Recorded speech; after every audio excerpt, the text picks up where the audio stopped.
Hello friends. तो आज हम बात करने वाले हैं कुछ करंट अफेयर्स के बारे में जो कि स्टेट पीसीएस और यूपीएससी के माध्यम से बहुत ज़्यादा महत्वपूर्ण है और कहीं ना कहीं आपको ये आने वाले वनडे एग्ज़ाम्स में और कुछ ऐसे मेन एग्ज़ाम जैसे यूपीएससी हो गए, स्टेट पीसीएस हो गए, इन एग्ज़ाम्स में आपको ये देखने को मिल सकते हैं। तो शुरुआत करते हैं हम आज के थोड़े से इम्पॉर्टेंट करंट अफेयर्स हैं उनके बारे में। तो अगर हम बात करेंगे सबसे पहले, एक्चुअली ऐसा हुआ है कि यूनाइटेड स्टेट्स ऑफ जो अमेरिका है उस वहाँ पे एक स्टेट है जिसने ये अनाउंस कर रखा है कि अब से जो दीपावली होगी, दीपावली के टाइम पे वहाँ पे छुट्टी देंगे। तो वो कौन सा स्टेट है जिसने ऐसा बोल रखा है यूएसए के अंदर? वो है पेंसिल्वेनिया। ठीक है,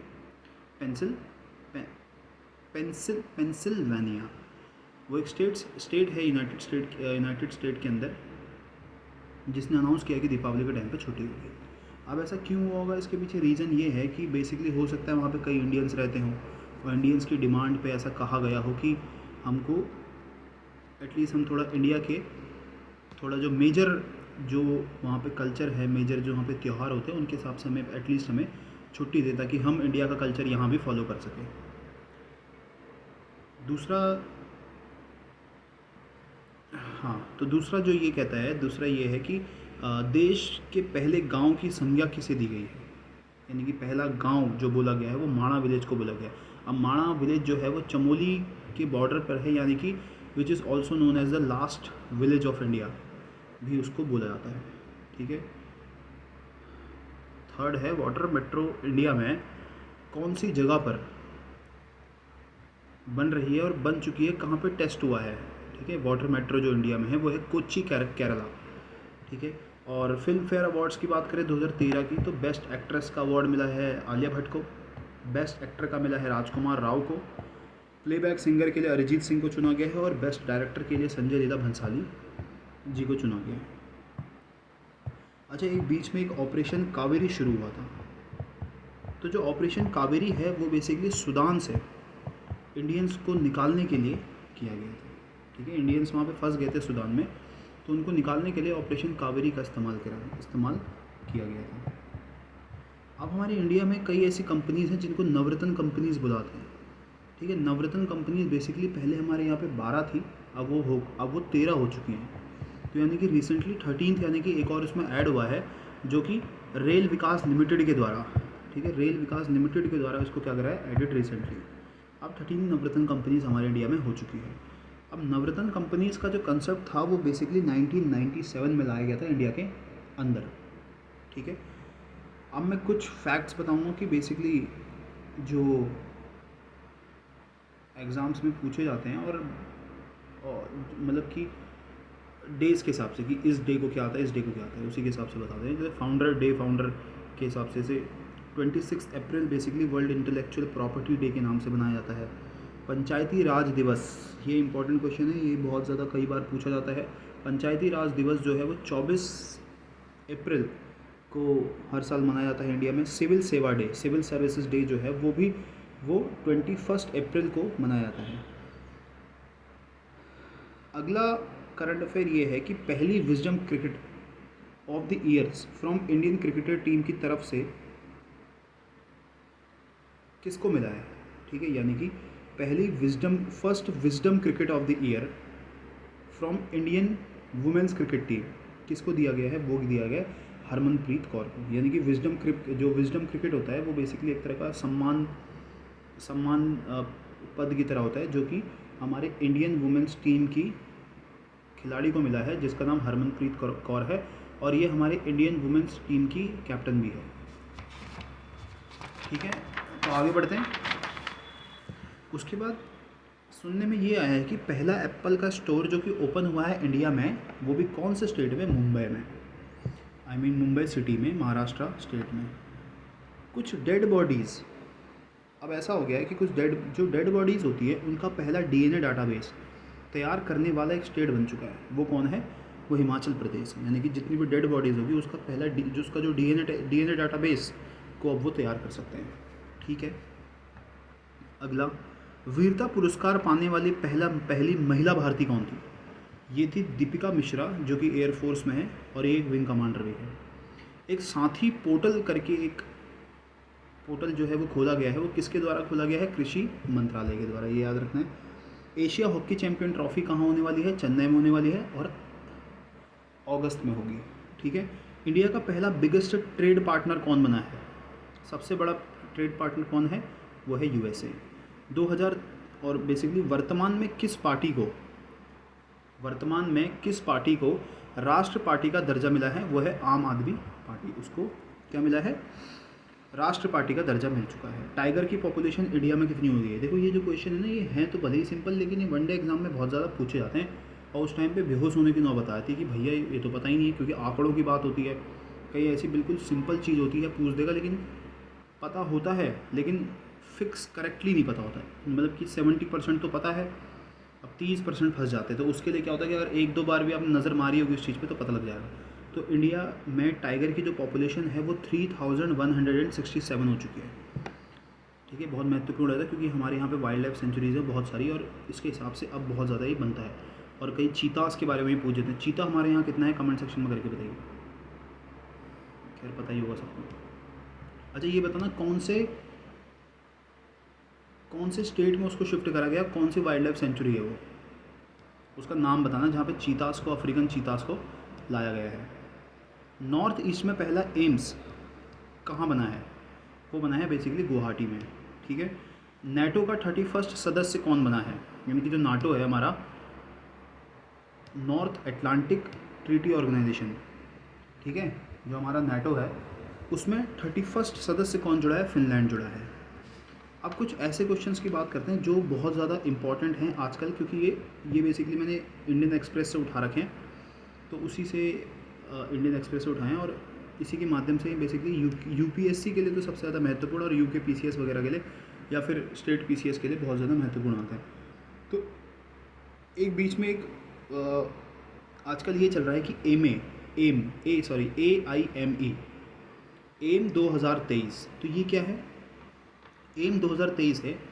A means Asian, I means India, M means maritime, E means exercise. तो इससे आपको पता लग गया होगा कि एशियन इंडिया मैरीटाइम एक्सरसाइज, यानी कि कुछ एक्सरसाइजेज हो रही है इंडिया और किसी के बीच में, ठीक है।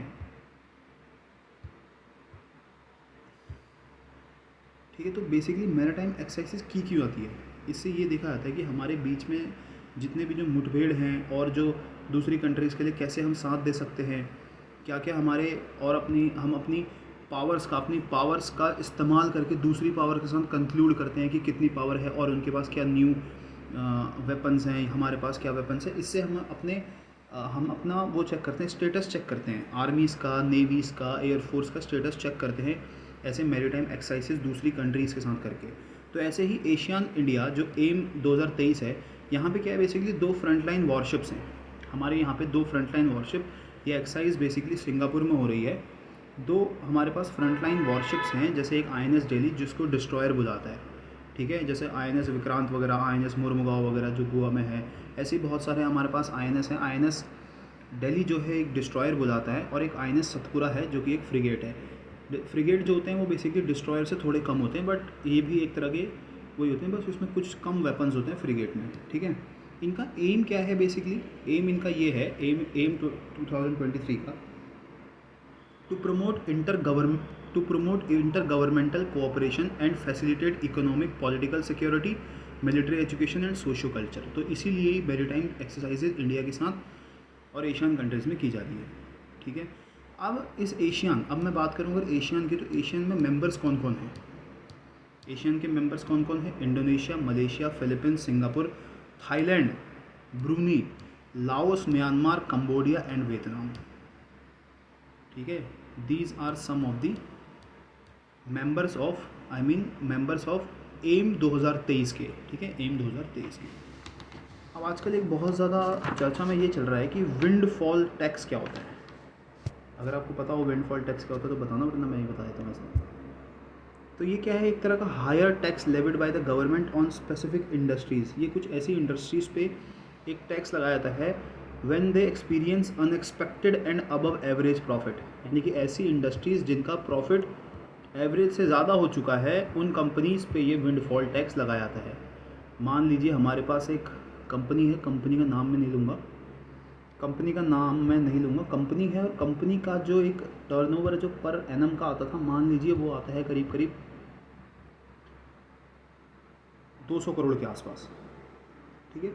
200 करोड़ के आसपास टर्नओवर आता है, जिसमें से उसका प्रॉफिट उसका 50% यानी कि 100 करोड़ का प्रॉफिट हो गया इस बार, ठीक है। अब लेकिन यहाँ पे ये बोल रहा है कि एवरेज से ज़्यादा, यानी कि हमारा जो टर्नओवर था 200 करोड़ का जो हमारे को मिला था, जिसमें से 100 करोड़ का हमारा क्या हो रहा था, प्रॉफिट हो रहा था।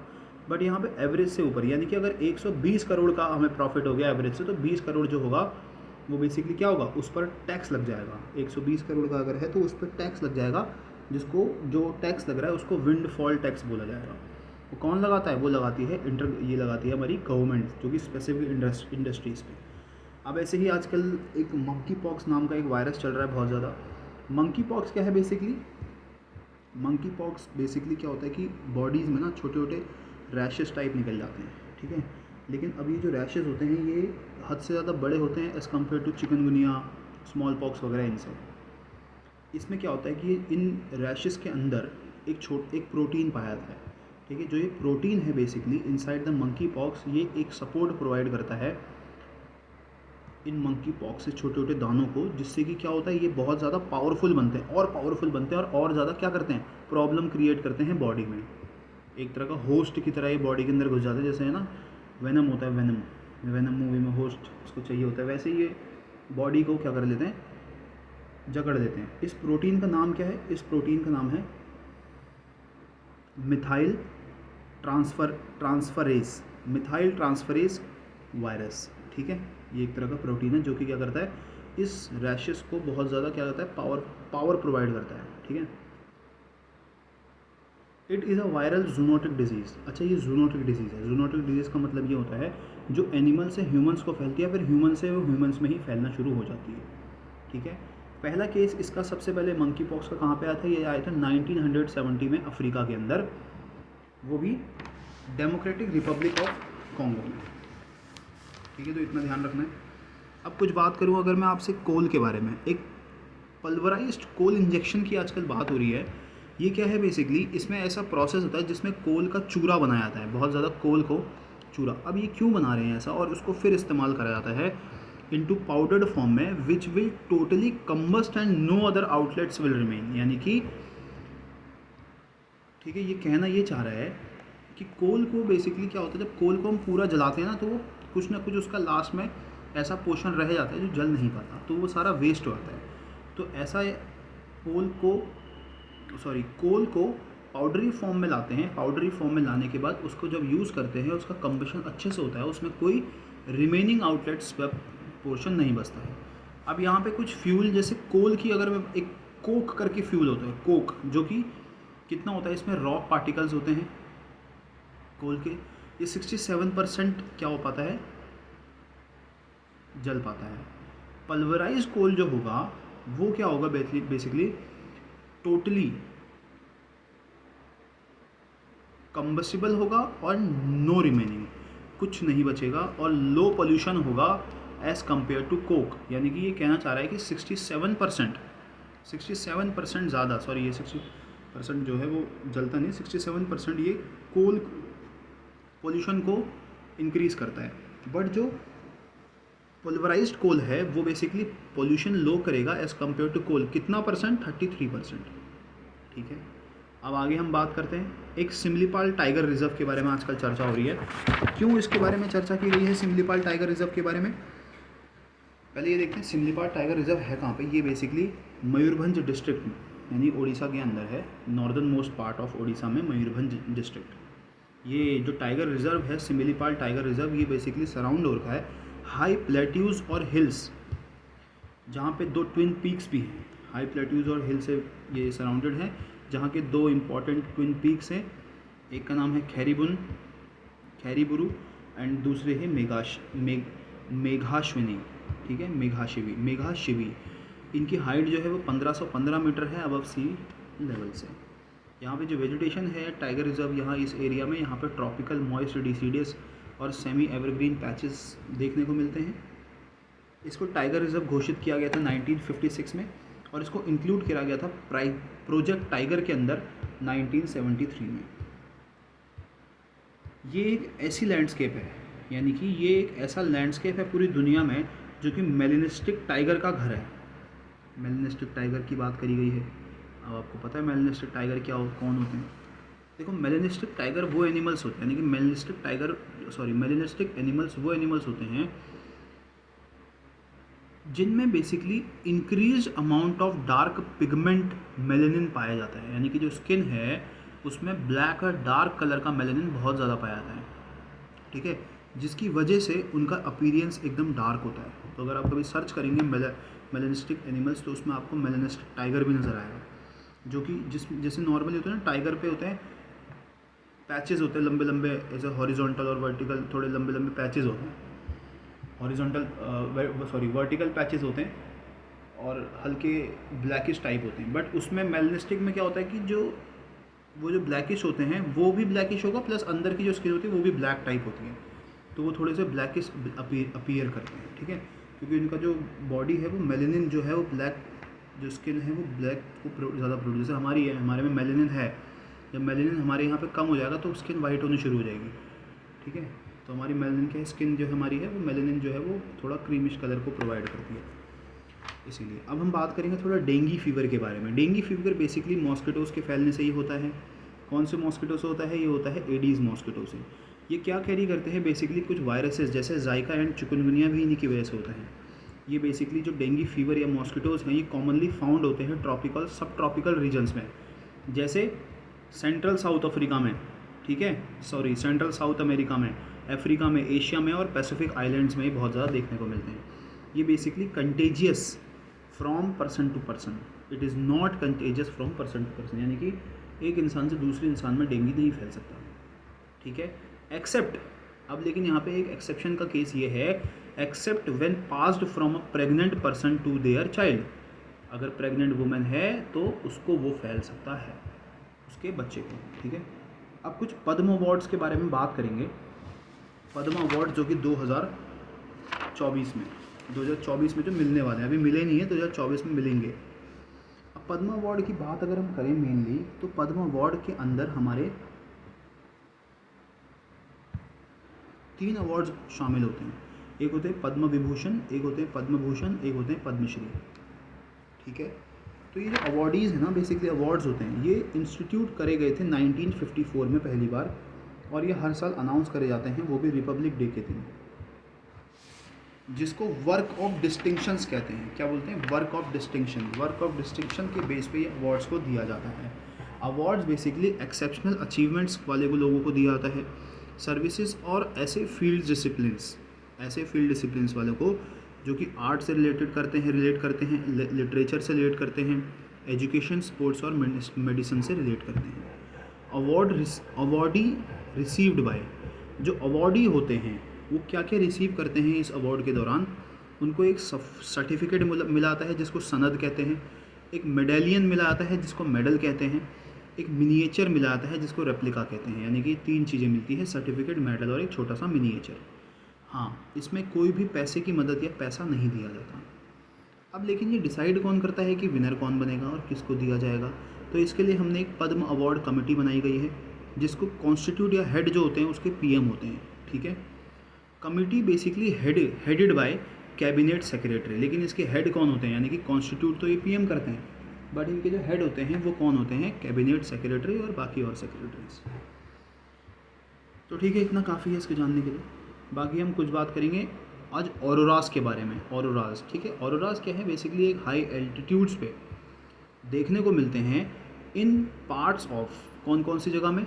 ज़्यादातर ये नॉर्थ पोल में, साउथ पोल में, इन जगहों पे मिलते हैं, ठीक है, जहाँ पे हाई एल्टीट्यूड बहुत ज़्यादा देखने को मिलता है। हाई एल्टीट्यूड मतलब वैसे हाई एल्टीट्यूड नहीं कि माउंट एवरेस्ट में चढ़ गए तब, high altitude as compare to the equator से जब जाएंगे हम ऊपर की तरफ, नॉर्थ पोल और साउथ पोल की तरफ, वो वाले हाई एल्टीट्यूड्स, ठीक है,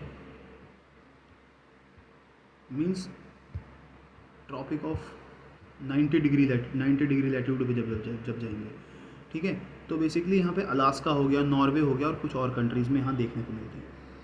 फर्स्ट टाइम लेकिन यहाँ बात क्यों करी गई है, ऑरोरास तो कोई बहुत बड़ी चीज़ नहीं, हर बार देखने को मिलते हैं, पोलर ऑरोरास देखने को मिलते हैं, ठीक है।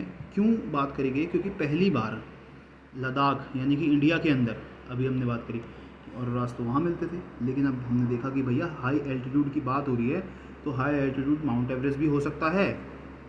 अगर लद्दाख में दिख रहा है तो माउंट एवरेस्ट तो फिर भाई उससे ऊंची जगह है, क्या वो है? कमेंट करके बताना कितना लद्दाख में और कितना माउंट एवरेस्ट में फ़र्क है।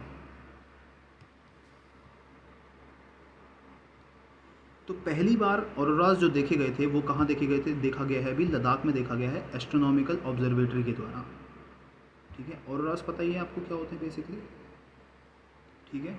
ये होती है बेसिकली, कुछ नॉर्दर्न लाइट्स होती है और साउदर्न लाइट्स होती है। एक तरह का लाइट्स होती है जो कि हमारे जब सन से जो रेज आती है ना, उसके बाद जो उसकी हीट प्रोड्यूस होती है, हीट में कुछ पार्टिकल्स होते हैं, जब वो पार्टिकल्स हमारा मैग्नेटिज्म, जो हमारा अर्थ के बाहर मैग्नेटिज्म जो एक वो मैग्नेटिज्म की जो लेयर बनी हुई है, जब वो एटमॉस्फेयर के आसपास आके टकराते हैं, जो पार्टिकल्स आके टकराते हैं उस मैग्नेटिज्म के साथ, तो मैग्नेटिज्म से जो रिएक्शन बनता है वो ऑरोरास कहलाती है, जिसमें हमें अलग अलग कलर की लाइट्स दिखाई देती है। ये आयनोस्फेयर में, ठीक है, आयनोस्फेयर में चार्ज पार्टिकल्स होते हैं, तो पार्टिकल्स जब मैच होते हैं तो कुछ लाइट प्रोड्यूस करते हैं जो कि विजिबल होती है, ठीक है, विजिबल लाइट्स को प्रोड्यूस करते हैं, जिसकी वजह से हमें ये लाइट्स नज़र आती है आसमान में। तो नॉर्थ की तरफ अगर आपको देखने को मिलेंगे लाइट्स, तो जिसको यानी कि नॉर्दर्न पोल्स वाले, नॉर्थ पोल में अगर आपको देखेंगे ये लाइट देखने को मिली तो उस जगह में उसको बोलते हैं ऑरोरा बोरेलिस। और जब साउदर्न पोर्शन में, ठीक है, साउदर्न पोर्शन में अगर आप यहाँ पे देखेंगे उसको बोलते हैं ऑरोरा ऑस्ट्रेलिस, ठीक है। अब इसको आप ऐसे याद रखेंगे, ऑस्ट्रेलिया नीचे की तरफ है और ऊपर की तरफ देख लो आप, कोई भी रशिया देख लो, चलो रशिया मान लो, ठीक है, नॉर्वे, स्वीडन या ग्रीनलैंड मान लो, ये वाले एरियाज़, तो ऐसे याद रखना। अब हम कुछ ऐसी बात करेंगे, ऐसी बात मतलब कि उत्तराखंड के करंट अफेयर्स के बारे में थोड़ा बात करेंगे हम, ठीक है। तो उत्तराखंड के करंट अफेयर्स में बात ये करते हैं कि नीति आयोग के तर्क पर यूके में किस आयोग को बनाने का निर्णय लिया है, यानी कि कुछ निर्णय लिए गए हैं, अभी ये रिसेंटली चल रहे हैं, अभी लिए नहीं गए हैं, सिर्फ इसकी बात चर्चा हुई है, ये इंपॉर्टेंट अभी चल रहा है, इसीलिए मैं बात कर रहा हूँ नीति आयोग के द्वारा, ठीक है, जिसको प्लानिंग कमीशन नाम था, जिसको नीति आयोग अब चेंज कर दिया गया नाम से। तो आप कमेंट में ये बताना है कि प्लानिंग कमीशन से नीति आयोग कब चेंज हुआ, कौन से डे को चेंज हुआ, कौन सा मंथ था, जो भी देखेगा इस वीडियो को। वैसे तो मैं अपने लिए बना रहा हूँ कि मैं इसको बाद में रिवीजन के तौर पे देखूँगा। तो नीति आयोग की तर्क पर उत्तराखंड में किस आयोग को बनाने का निर्णय लिया गया, वो सेतु आयोग, यानी कि सेतु आयोग जो था उसको बनाने का निर्णय लिया गया। किसने लिया ये बेसिकली, इसमें अध्यक्षता कौन करेंगे? प्रेसिडेंट करेंगे वहाँ के, अध्यक्षता यहाँ की कौन करेंगे? वो करेंगे सीएम। और उपाध्यक्ष कौन होंगे? ये होंगे नियोजन मंत्री। अभी नियोजन मंत्री सेलेक्ट नहीं हुए हैं क्योंकि इनकी बात अभी चल रही है, बनाया नहीं गया, बट इसके लिए रिसेंटली हमें अपडेट रहना पड़ेगा। अब इनके जो सीईओ जो बनाए जाएंगे वो फॉरेनर होंगे कोई, ठीक है, वो इंडिया से नहीं, वो फॉरेनर जो होंगे सीईओ इसके बनाए जाएंगे। अब इसमें कुछ कैबिनेट मेंबर्स होंगे और उनके 6 सलाहकार भी देखने को मिलेंगे। पूर्ण सदस्य जो कि चीफ सेक्रेटरी और जितने भी सेक्रेटरीज हैं, मुख्य सचिव वगैरह, ये सब देखने को मिलेंगे। दूसरे उस पर बात आते हैं, नॉर्थ इंडिया का पहला ऑर्किड पार्क कहाँ पे देखने को मिलेगा? चमोली में देखने को मिलेगा। ग्लोबल इन्वेस्टर समिट कहाँ हो रहा है? उत्तराखंड में हो रहा है। 20 सूत्रीय कार्यक्रम में टॉप डिस्ट्रिक्ट कौन कौन से हैं? टिहरी। और लास्ट डिस्ट्रिक्ट कौन सा है? हरिद्वार। उत्तराखंड में बेस्ट ई गवर्नेंस अवार्ड किसको मिला है? उत्तराखंड में एजुकेशन पोर्टल को मिला है। परसेंटेज के आधार पर पंचायतों से सर्वाधिक वुमेन प्रतिनिधित्व वो कहाँ से हैं? वो उत्तराखंड से हैं। प्रदेश का पहला संघ फसल उत्कृष्टता केंद्र सिलकली देहरादून में है, ठीक है। यूथ में 20 परामर्श कार्यक्रम जो हुआ था G20 के तहत, 20 परामर्श कार्यक्रम कहाँ पे किया गया था? ये ऋषिकेश में किया गया था, जिसका एक मोटो था, थीम क्या रखी गई थी? Health, wellness and sports. अब यहाँ पे एक ए हेल्प नाम से कुछ संबंध है, ए हेल्प नाम से ये चल रहा है आजकल। ए हेल्प क्या है? बेसिकली पशु संरक्षण से संबंधित है। अब ये पता ही नहीं होता कई लोगों को, ठीक है। तो ये ए हेल्प जो है बेसिकली ये क्या है? ये एक तरह का, इसमें क्या किया जाएगा? ये एक तरह का ए हेल्प पोर्टल खोला गया है उत्तराखंड के अंदर, जिसमें A/help HELP, इसका फुल फॉर्म मैं अभी बताता हूँ आपको। इसमें पशुओं के संरक्षण से संबंधित बातें की जाएंगी, यानी कि एक एजेंट होगा जो कि एनिमल्स के संक्रमण को रोकने की बात करेगा, रोकेगा। पशु बीमा कराएगा, प्रेगनेंसी और उनके हेल्थ के चेकअप करेगा। अब ए हेल्प का फुल फॉर्म क्या है? Accredited agent for health and extension of life stock product. इससे आप समझ गए होंगे, ठीक है। अब उसके बाद अगले पे आते हैं, बांग्लादेश वर्सेस मालदीव्स के प्रशासनिक प्रतीक्षु हेतु समता निर्माण कार्यक्रम कहाँ कराया जा रहा है? मसूरी लबासना में। अब इम्पॉर्टेंट ये है अगला, 2021 से 2022 हेतु जिलावाद पर कैपिटा इनकम, यानी कि 2021 से 2022 में पर कैपिटा इनकम जो है, ठीक है, पर कैपिटा इनकम जो है वो हरिद्वार, उधम सिंह नगर और देहरादून की क्या है? सबसे ज़्यादा है।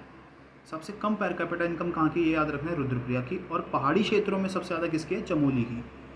एम्स ऋषिकेश द्वारा एयर एम्बुलेंस हेतु मेमोरेंडम किसके साथ किया गया था? पिनाकल कंपनी के साथ किया गया। ये क्वेश्चन इतने इंपॉर्टेंट नहीं पूछते हैं, अब वाला इंपॉर्टेंट बहुत है, लेकिन ये लोगों को पता ही नहीं होता, लेकिन अब इसके बारे में हमने चर्चा शुरू कर दी। राज्य खाद्य एवं औषधि विश्लेषणशाला, ये कहाँ पर है? ये रुद्रपुर में है। 2010 में ये लॉन्च करी गई थी। ये क्या करती है? इसका क्या काम है? ये बेसिकली, जैसे मान लीजिए इसका काम ये है, राज्य खाद्य एवं औषधि विश्लेषणशाला जो है वो रुद्रपुर में है। इसका काम ये है, जैसे मान लीजिए दूध है, दूध में एक हॉलमार्क का साइन लगाना है कि ये दूध बिल्कुल सही है या नहीं है। तो हॉलमार्क का साइन तभी लगेगा जब उसको टेस्टिंग करी जाएगी।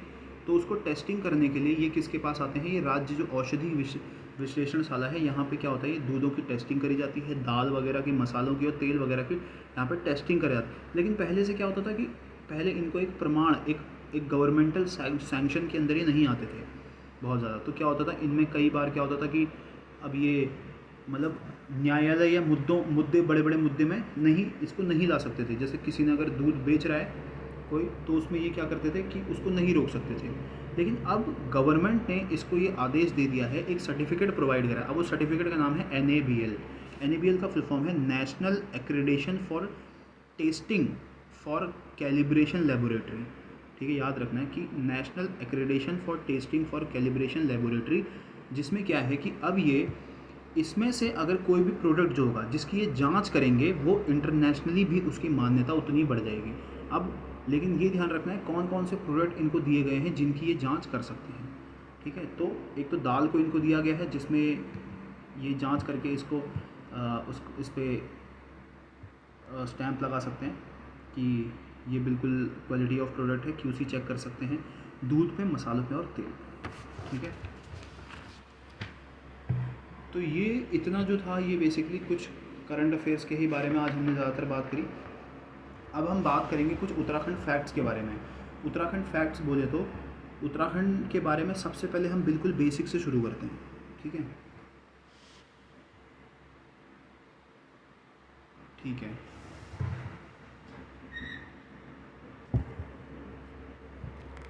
सबसे पहले बात करते हैं कि उत्तराखंड का जो फॉर्मेशन डेट था, डेट ऑफ फॉर्मेशन जो उत्तराखंड की थी वो 9 नवंबर 2000 जो इसकी वो थी डेट ऑफ फॉर्मेशन वो थी।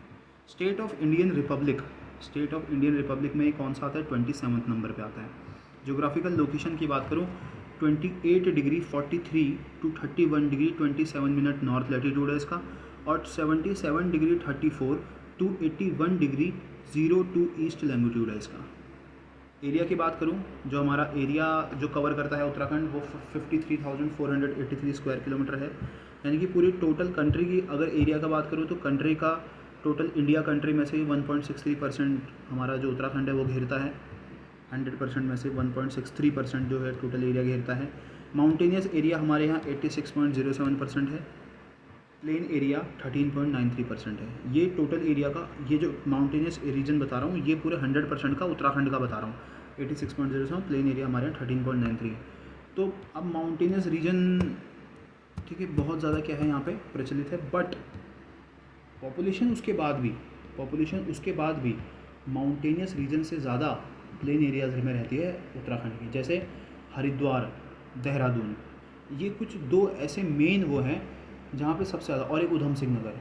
ये कुछ मेन उत्तराखंड के 3 ऐसे डिस्ट्रिक्ट्स हैं जहाँ पे पॉपुलेशन आपको 50% के आसपास मिल जाती है। ठीक है। अब इसके पीछे रीज़न क्या हो सकता है आप खुद ही सोचिए।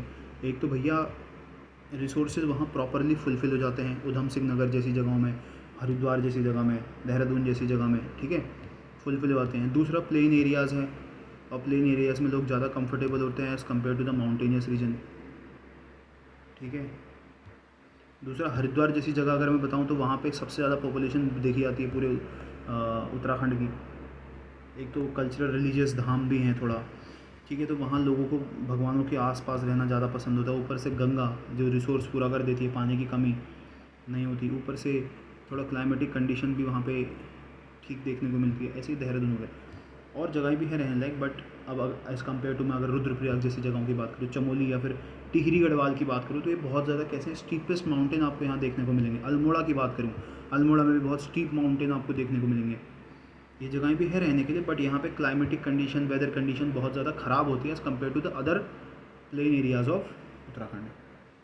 तो एक्सपेंशन इसका नॉर्थ से साउथ की तरफ 320 किलोमीटर में फैला हुआ है, और ईस्ट से वेस्ट में 358 किलोमीटर में ये फैला हुआ है।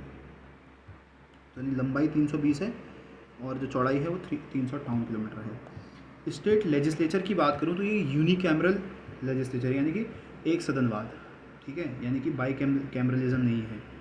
यानी कि ये एक ऐसी गवर्नमेंट है जहाँ पे एक ही लेजिस्लेटिव हाउस और चैम्बर देखने को मिलता है, ठीक है। नंबर ऑफ विधानसभा कितनी है यहाँ पे, विधानसभा मेंबर कितनी है, 71 है, 70 मेंबर हैं, और एक जो है वो नॉमिनेटेड होता है। Number of member schedule caste की अगर मैं बात करूँ लेजिस्लेटिव असेंबली में वो 13 हैं, एसटी मेंबर लेजिस्लेटिव असेंबली में 2 हैं। Number of member of Lok Sabha यहाँ से 5 हैं, राज्यसभा की सीट यहाँ से 3 है। एसटी रिजर्व लोकसभा कॉन्स्टिट्यूंसी के लिए 1 सीट है, तहसील 110 हैं, म्यूनिसिपल कॉरपोरेशन यहाँ से 6 हैं। कौन कौन सी हैं, देहरादून है, हरिद्वार है, हल्द्वानी है, काशीपुर है, रुद्रप्रयाग है और रुड़की है। ये 6 हमारे म्यूनिसिपल कॉरपोरेशन है। म्यूनिसिपल काउंसिल हमारे वहाँ 41 है, नगर पंचायत 41 है, ज़िला पंचायत 13 है, ग्राम पंचायत 7791 है। स्टेट हाई कोर्ट हमारा कहाँ है, नैनीताल में है। अब एक क्वेश्चन ये है कि उत्तराखंड जो है वो शेयर करता है अपने बॉर्डर को with which province of the Nepal, कौन से प्रोविंस ऑफ नेपाल के साथ हमारा जो उत्तराखंड है वो अपनी बाउंड्री को शेयर करता है। इसके ऑप्शन है कर्नाली प्रदेश, सुदूर पश्चिम प्रदेश, गंदगी प्रदेश या बागमती प्रदेश। तो इसका सही आंसर जो है वो सुदूर पश्चिम है, वो सुदूर पश्चिम प्रदेश के साथ वो अपनी बाउंड्री साझा करता है। कौन सा फेस्टिवल उत्तराखंड का लिस्ट करता है यूनेस्को के अंदर एज अ कल्चरल हेरिटेज, तो उसका नाम है रम्मन, जो उत्तराखंड में यूनेस्को हेरिटेज के अंदर आता है। अब उत्तराखंड हम सेंसस के बारे में आज जरा हम बात करने वाले हैं। चलो उत्तराखंड सेंसस के बारे में बात करेंगे। आज के लिए इतना ही काफ़ी था। Thank you so much.